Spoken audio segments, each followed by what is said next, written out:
Islam views the whole human experience as an interlude between two gardens, that we come from a garden, we were made to leave that garden, and then if we recall that garden, we end up in another garden that this time will be forever. And the whole task of religion is to encourage us by every possible means to remember the garden from which we've come. One of the most beautiful passages of the Quran speaks of a time when we were all brought before the presence of God, and he caused us to bear witness concerning ourselves. And he said, Alastu bi rabbikum, am I not your Lord? And we all said, yes, we bear witness. So within ourselves there is already this principle of dhikr, of recollection. We already have this nostalgic yearning to return to the garden where we used to be, the proximity of God, the peace, the serenity, the perfection of our engagement with nature, with other human beings, with reality itself. He tells us also to contemplate the extraordinary magnitude and power and beauty of God in the book. And the book itself, the scripture, is a reminder. It is dhikr. One of its names is the reminder. And the Prophet himself, in everything he does, is nothing but a living reminder, a walking, talking reminder of what we are called to be.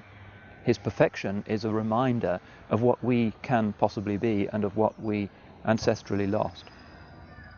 And so we find again and again in the Quran and in the Hadith and throughout the whole Muslim story, this word dhikr, reminding, recollection, is absolutely central to everything that we do.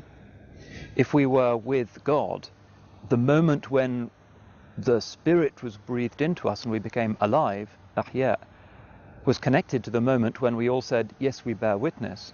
That was when we came to life. And in the interlude, we can be alive or we can be dead. So one of the things that the Hadith says is that the likeness of those who remember their Lord and don't remember their Lord is the likeness of the living and the dead. Similarly, he said that someone who remembers in the midst of people who don't is like a green shoot in a field of withered crops. That he is the one or she is the one who is actually alive. There is something going on, there is real recollection, there is true dhikr. God calls us, invites us, summons us, lima yuhyikum, to what gives you life. That those who turn away from the remembrance don't have true life. They have moments of occasional recollection that might be activated by the contemplation of beauty, some deep moment in an art gallery, or at the culminating moment of Beethoven's Ninth. Something is reawakened within them and they start to live again as God intends. But generally the life is patchy and absent-minded and ultimately unsatisfying. Which is why the Quran says, وَمَنْ أَعْرَضَ عَنْ ذِكْرِي, whoever turns away from my remembrance, he will have a miserable life.